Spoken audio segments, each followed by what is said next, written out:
Nobody, positively nobody, heals without Jesus.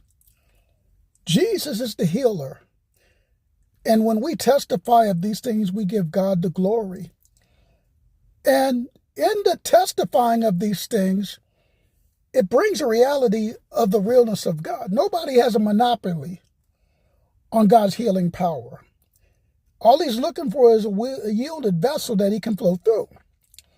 Now, with that said, my wife went to go visit a church today in Gibson. And there was a gentleman that was there. I wasn't there. There was a gentleman that was there that we had met. No, I met him personally for the first time on Mother's Day when we was in Houma.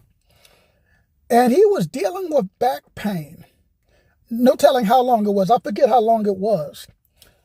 Just took the time to pray for him at his seat. And then we barely prayed for him. We just swiped our hand and just declared healing. God healed him instantly. Then I seen him a couple days after that. He testified again. He made it a point to let me know that his back was still fine. So he goes to the church that my wife went to go visit today. And he went and testified of the healing.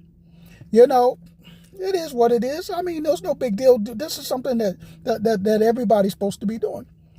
So the pastor made it a point to remind everybody that it's the Lord that heals.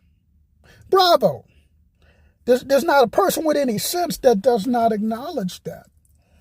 But he did it in the context to downplay it. The reason why I can say that is because he's been a faithful member the guy who got healed has been a faithful member there. And I would imagine there's other people, because this is a much older congregation.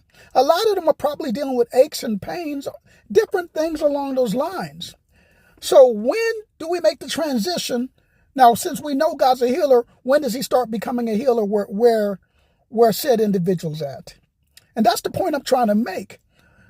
The different types of jealousies and stuff like that can be fixed by just simply doing the mandate. How do you know that God's a healer until you take the time to believe him at his word? Take the time to take authority over that spirit of pain, over that spirit of infirmity.